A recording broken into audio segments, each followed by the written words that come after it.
দর্শক মণ্ডলী স্বাগত জানাই। সাথে আছি আমি নিজাম। আমি আজকে এসেছি কিশোরগঞ্জ সৈয়দ নজরুল ইসলাম মেডিকেল কলেজ হাসপাতালে। সেখানকার সেবার মান নিয়ে কথা উঠেছে, যেহেতু আমরা ঘুরে দেখব আসলে সেই কথা সঠিক কিনা। রোগীদের কাছে জিজ্ঞাসা করব তারা সঠিক সেবা পাচ্ছে কিনা, থেকে কি অভিযোগ করি, অভিযোগের ভিত্তিতে আমরা কর্তব্যরত চিকিৎসক অথবা মেডিকেল পরিচালক ওনার সাথে কথা বলবো। চলেন তাহলে শুরু করা যাক। দর্শক মণ্ডলী, আমি এতক্ষণ ছিলাম শিশু ওয়ার্ডে। সেখানকার ডাক্তার রাউন্ডে ছিল, সেজন্য আমি আপনাদেরকে এখানে লাইভ দেখাতে পারিনি। তবে সেবার মান তারা সঠিক সেবা পাচ্ছে কিনা, এবং আমি নিশ্চয়ই যেটা দেখে আসলাম সেখানে সেবার মান ভালোই রয়েছে। চলেন তাহলে দেখা যাক। আপনি যে বিষয়টা বলছেন যে আপনার বেবি অসুস্থ হয়ে গেছে, কেন সে অসুস্থ হয়েছে একটু বলুন তো। আমার অসুস্থ বাচ্চারা নিয়েছি আবার 9 দিন ধরে, এখন একটু সুস্থ হয়েছে। এখন আমার মেয়ে সুস্থ বাচ্চাই, এখন আমার তো হইতে থাকতে পারে না, রাখার জায়গাও নাই। এখন এনে নিয়ে আইছি, এখন এনে নিয়ে আসার পরে তারপরে হ্যাঁ অসুস্থ হয়ে গেছে গা, পাতলা পায়খানা, বমি, জ্বর। এখন হ্যাঁও ভর্তি করছি কালকা। এখন তো এনে নোংরা পরিবেশের কারণে হ্যাঁ সুস্থ থাকতে পারছেন। অ্যাক্সিডেন্ট মানে 3-4 জন দিয়ে রাখে, ময়লা আবর্জনা। নাচেরা ভালো সুবিধায় নেয়, নাচেরা খোঁজখবর নেয়, চিকিৎসাও ভালো করে। এখন নোংরা অবস্থাটাই বেশি। আর এই বাচ্চারা এই সুস্থ রাখার দরকার, আর এই জায়গায় মানুষের আর দরকার কম। এখন এই সিটের মধ্যে 3-4 জন রাখলে কি বাচ্চারা 3-4 জন মানুষ যদি রাখে তাহলে কি বাচ্চারা সুস্থ হইব। আর বাচ্চারা যদি কয়া যায় যে না এই আট ফুলে গেছে গা, এটা করছে এটা করছে, নাচেরা কুদান মারে, জারি মারে, নাচেরা রাখছি তো বাচ্চারা দেখাশোনা লাগে। তারা কি আপনার সাথে এই কথা বললে খারাপ আচরণ করে? হ্যাঁ, খারাপ আচরণ করছে। আমি বলছি আর কি যে বাপের কাছে দেন, বাচ্চা বাপের কাছে থাকতে চায়, সুইটা দিয়ে দেন। আর নাচে আমারে জারি মারে উঠে গেছে গা, হ্যাঁ শুয়ে দেয় না, কেন রাই ডুহায় দেয় না। পরে আমি কইছি যে আমি লইছি, পরে দেয়া কতক্ষণ বোয়ার পরে দেয় হেরা দেমাক দেয়া গেছে গা। পরে অনেকক্ষণ পরে আয়া বাচ্চারা কেনরা দিয়ে দিছে, আরেকজনে দিয়ে দিছি। এরকম ব্যবহার করে করবো, হেরা তো রাখছে এটা লাগিয়া। আচ্ছা, যাদের প্রতি আপনার এই অভিযোগটা, তারা কি এখানে আছে? এখানে আছে মনে হয়, ডিউটি আছে কিনা নাই করতে পারি না। কেনরা দিছে হাত ফুলে গেছে গা। এখন বাচ্চা সারাটা দিন শিকার পাচ্ছে, তাও বাচ্চারা আপনার এই মানে কি ওষুধ দিলে কমবো বা বাড়বো, আমি পাগলের মতন বাচ্চারা লিয়ে দোতাছি হ্যাঁ শিকারের কারণে।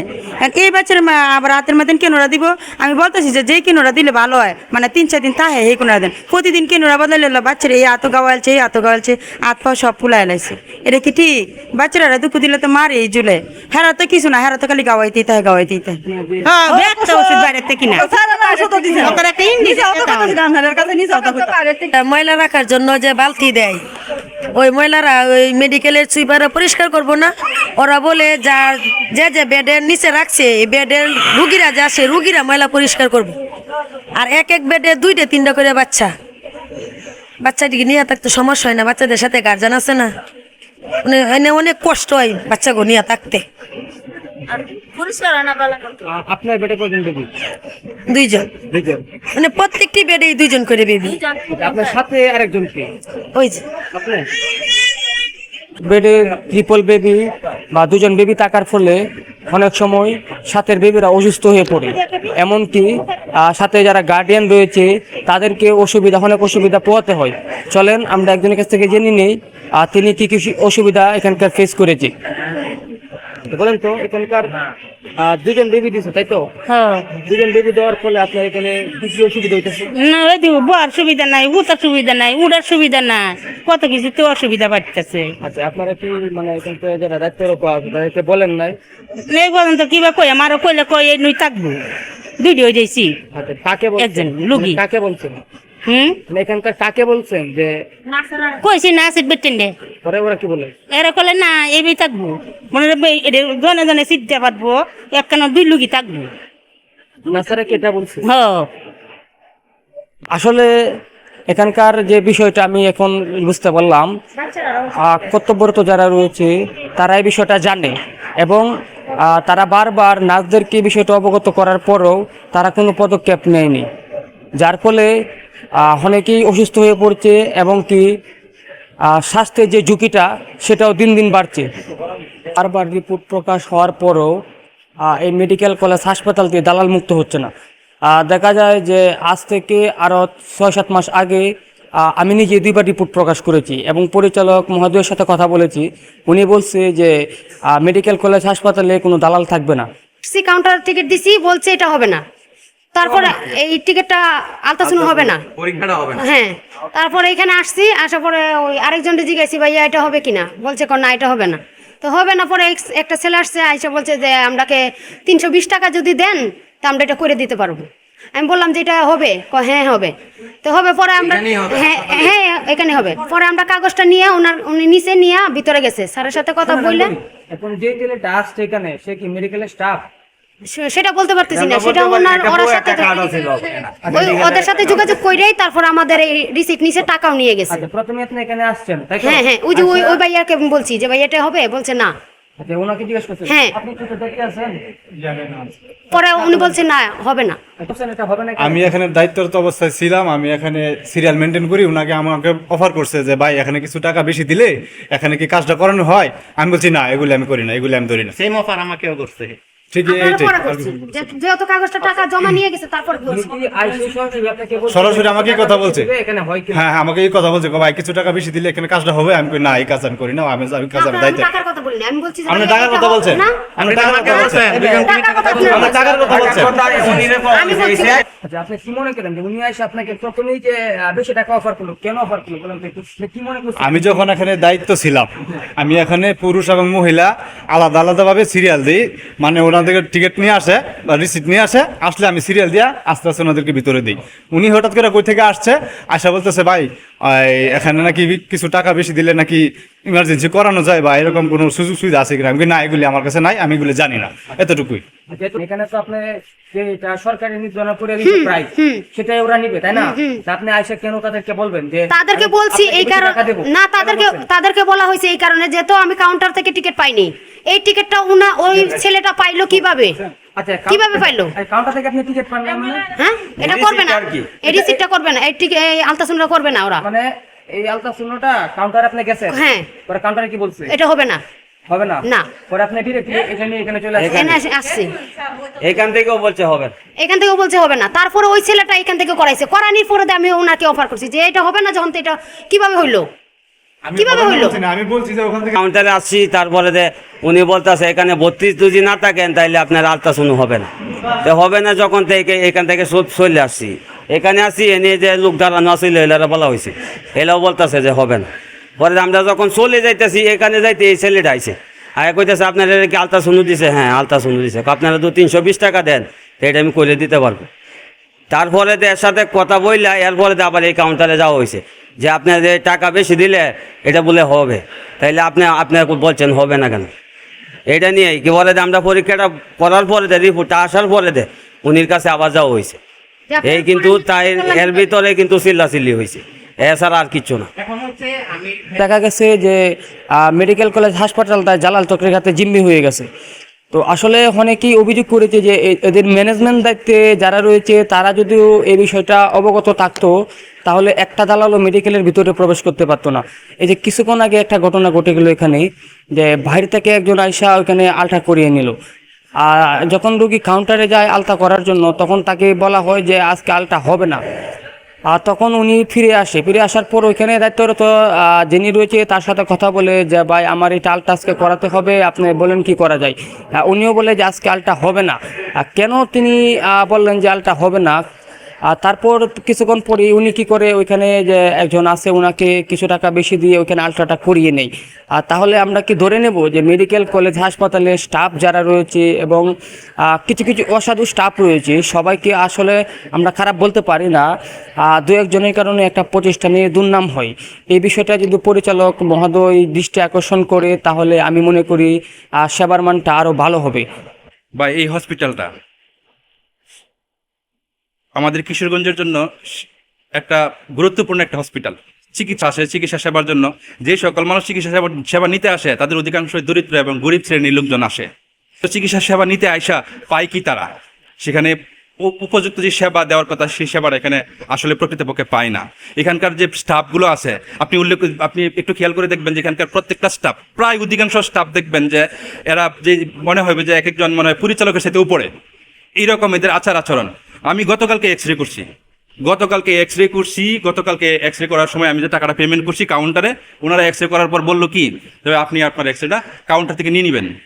আমি কাউন্টারে আসলাম, আজকে কাউন্টার বলতেছে ভাই আপনার তো এক্স রে আসে নাই। এখানে আমার এক্স রে আছে, আমার ভাইয়ের এক্স রে আছে, দুইটা এক্স রে আছে, দুইটা এক্স রের মধ্যে একটা এক্স রে কাউন্টারে আসে নাই। আমি বললাম যে সমস্যাটা কোথায়? তো বললো যে আপনি একটু যোগাযোগ করেন এখানে, এদের এক্স রে রুমে যোগাযোগ করতে বললো। এক্স রে রুমে যোগাযোগ করলাম, ওনারা আমার কথাটা বাইক সেভাবে তারা নেয় নাই। ওনারা ওনাদের মতো করে কাজ করতেছে, চলতেছে, আপনি অপেক্ষা করে আপনি বসেন, আমরা দেখতেছি। এইভাবে ঘোরাফেরা এটা কি এইভাবে দীর্ঘক্ষণ প্রায় আমি 1 ঘন্টাখানেক ঘুরলাম এই রিপোর্টটা পাওয়ার জন্য। এর মধ্যে ঘন্টাখানেক দেখেন কি হইলো, ঘন্টাখানেক ঘোরার পরে আমি কিন্তু প্রকৃত যে আসল যে সার্ভিস সেটা পাই নাই। কি হইলো, আমার যে ভাইয়ের এক্স রে বলতেছে যে আপনার ভাইয়ের এক্স রে আবার করতে হবে। তাই আবার বলে আমি যদি আবার ভাইয়ের এক্স রে আবার করি তাহলে কি আমার সময় আবার গেল কিনা? এখন আর দেখেন এখন কয়টা বাজে, 1:10-12 বাজে। আমি গিয়ে এই রিপোর্টটা আবার ডাক্তারকে পাই কিনা সেটাও সন্দেহ। তাকে আমি দেখাইতে পারি কিনা, যদি আজকে দেখাইতে পারি, আজকে বৃহস্পতিবার, তাহলে শুক্রবার আমার অপেক্ষা করতে হবে, শনিবার সে থাকে কিনা তাও জানি না, আমার অপেক্ষা করতে হবে। এই যে সময়গুলো যাইতেছে, এই যে এইগুলো যাইতেছে শুধুমাত্র তাদের গাফিলতি। দালাল কেন মেডিকেলে ঢুকবে? দালাল প্রতিদিন আসে, প্রতিনিয়ত আসে।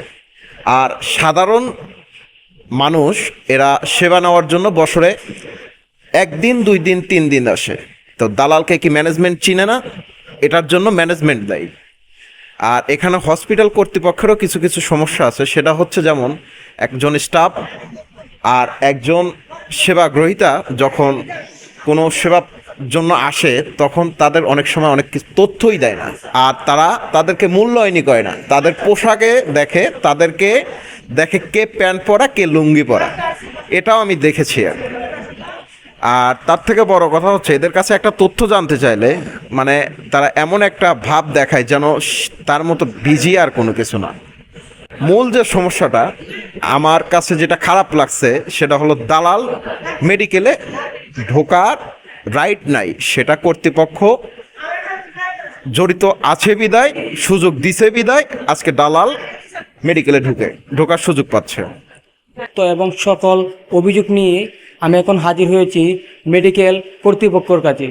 ডক্টর হেলাল উদ্দিন, কিশোরগঞ্জ শহীদ সৈয়দ নজরুল ইসলাম মেডিকেল কলেজ হাসপাতালের পরিচালক। ওনার কাছে আমরা সকল তথ্য এবং সকল অভিযোগ তুলে ধরব। উনি আমাদেরকে কি বলে এবং এসব অভিযোগের বিষয়ে উনি কী সিদ্ধান্ত নেয় তা আমরা ওনার কাছ থেকে আমরা জেনে নেব। চলেন ওনার কাছে যাই এবং সকল তথ্য ওনাকে দেখায় এবং সকল অভিযোগ উনি দেখি কি বলে আমাদেরকে। জানতে চাচ্ছিলাম যে এখানকার যে দালালদের দৌরাত্ম্য এ নিয়ে আপনারা কি ব্যবস্থা নিয়েছেন বা কতটুকু সোচ্চার রয়েছে? ধন্যবাদ আপনাকে।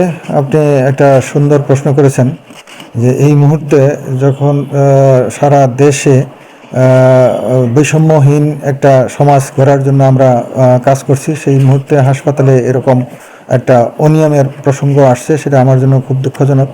তবে আমরা চেষ্টা করছি যে সমস্ত দালাল বা অনিয়ম বন্ধ করার জন্য কার্যকর পদক্ষেপ।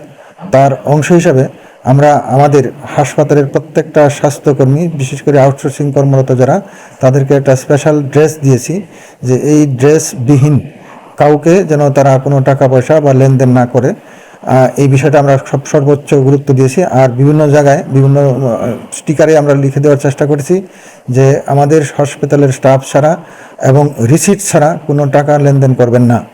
তো যারা টাকা প্রদান দেয় বা দালালের খপ্পরে পড়ে তাদেরকেও আমি আরেকটু সচেতন হওয়ার কথা বলবো, তারা যেন যে কোনো ব্যক্তির কথায় বিভ্রান্ত না হয়।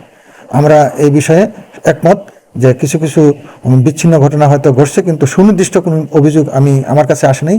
সুনির্দিষ্ট অভিযোগ প্রমাণক সহ যদি আসে, তবে যদি আমাদের কেউ স্বাস্থ্যকর্মী জড়িত থাকে তার বিরুদ্ধে অবশ্যই সর্বোচ্চ যে ব্যবস্থা সেটা আমরা নেব, তাকে চাকরি থেকে অব্যাহতি দিব। আর বাইরের দালালদের ব্যাপারে আমি প্রশাসনের হস্তক্ষেপ চাই।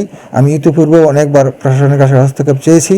যদি মোবাইল কোর্ট পরিচালনার মাধ্যমে কিছু দালাল ধরে তাদেরকে শাস্তির আওতায় আনা যায়, তাহলে হয়তো ভবিষ্যতে দালালের যে আমাদের হাসপাতালের যে দৌরাত্ম্য সেটা কমে আসবে। আর তারপরে স্যার দেখা গেছে যে ধন্যবাদ আপনাকে। তো পরিষ্কার পরিচ্ছন্নতার বিষয়ে যদি আমি বলতে চাই যে আসলে মানসম্মত যে পরিষ্কার পরিচ্ছন্ন থাকার কথা সেরকম হয়তো বা নাই বাংলাদেশের সরকারি হাসপাতালগুলিতে। আমি মনে করি যে অন্যান্যগুলির তুলনায় আমারটা যথেষ্ট পরিষ্কার পরিচ্ছন্ন আছে। বাট আমার যদি পরিচ্ছন্ন কর্মীর সংখ্যা অত্যন্ত অপ্রতুল, টোটাল আউটসোর্সিং কর্মীর সংখ্যা আমাদের 500 বেডের হাসপাতাল অনুপাতে 414 জন থাকার কথা, এখানে আছে মাত্র 157 জন। এর মধ্যে 40 জন হচ্ছে পরিচ্ছন্ন কর্মী, আর 40 জন আমরা দৈনিক শ্রমিক মজুরি ভিত্তিক কিছু কর্মচারী গত বছর আমরা কাজ করেছিলাম। এই বছর বাজেট না থাকার কারণে অতিরিক্ত দৈনিক শ্রমিক মজুরি ভিত্তিক কোনো কর্মচারী নিতে পারতেছি না। সেই জন্য পরিষ্কার পরিচ্ছন্নতা কার্যক্রম সচল রাখতে আমার যথেষ্ট বেগ পেতে হচ্ছে। তারপরে আমরা সাধারণ আউটসোর্সিং সহ সকল স্বাস্থ্যকর্মীকেই বলছি, পরিষ্কার পরিচ্ছন্নতার বিষয়ে সকলেই নিজ হাতে নিজে অংশগ্রহণ করে নিজের থেকে পরিষ্কার করার জন্য। সীমাবদ্ধতার মধ্যেও সকল ধরনের পরীক্ষা নিরীক্ষা আমরা হাসপাতাল থেকে করার চেষ্টা করি। আমি আসার পরে বেশ কয়েকটা পদক্ষেপ আমি নিয়েছি, তার মধ্যে অন্যতম হলো আমাদের সিটি স্ক্যান মেশিন চালু হয়েছে, তারপরে ইকো মেশিন চালু হয়েছে, আমরা IMCI কর্নার চালু করেছি, আমরা ব্রেস্ট ফিডিং কর্নার চালু করেছি, আমরা চালু করেছি হলো EPI সেন্টার। তারপরে একটা সর্বশেষ আমাদের যে সংযোজন, এটা না বললেই নয়, সেটা হচ্ছে যে অক্সিজেন জেনারেটরের মাধ্যমে অক্সিজেন সাপ্লাই, অর্থাৎ এটা বাতাস থেকে প্রাকৃতিক সোর্স থেকে অক্সিজেন তৈরি করবে। এখানে কোনো কাঁচামাল বা র ম্যাটেরিয়ালস লাগবে না। আমরা যেমন লিকুইড অক্সিজেন এনে রুগীদের সার্বক্ষণিক অক্সিজেন সাপ্লাই দিতাম, সেটা এবং 523টা আমাদের আউটলেট আছে, যে আউটলেটের মাধ্যমে অক্সিজেন সরবরাহ হয়। বেডের প্রত্যেকটা বেডের ওটির কাছাকাছি আমাদের অক্সিজেন লাইন আছে। কিন্তু এই মেশিন সরবরাহের পরে আমাদের প্রায় বছরে 3 কোটি টাকার অক্সিজেন খরচ হতো। এখন আর এই খরচটা লাগবে না। এটা প্রাকৃতিক উপায়ে বাতাস থেকে অক্সিজেন তৈরি করে আমরা প্রত্যেকটা রুগীর কাছাকাছি পৌঁছে দেবো। কিন্তু আমাদের যে ওই মেইন অক্সিজেন লাইন, এটাও থাকবে ব্যাকআপ হিসাবে। যদি কখনো এটা ফল ডাউন করে অথবা নষ্ট হয়, তখন আমরা লিকুইড অক্সিজেন প্লান্ট থেকে অক্সিজেন সরবরাহ করতে পারবো। এটা আমি মনে করি এই কিশোরগঞ্জের এই হাসপাতালের জন্য একটা যুগান্তকারী পদক্ষেপ এবং যুগান্তকারী স্থাপনা। ধন্যবাদ সকল কর্তৃপক্ষকে যারা এই মেশিনটি সরবরাহ করেছে। প্রিয় দর্শক, এই ছিল এখনকার সংবাদে। আমাদের পরবর্তী সংবাদ দেখার আমন্ত্রণ রইল। এছাড়া দেশ বিদেশের নানা প্রান্তের সংবাদ পেতে এটিভি নিউজের সাথেই থাকুন।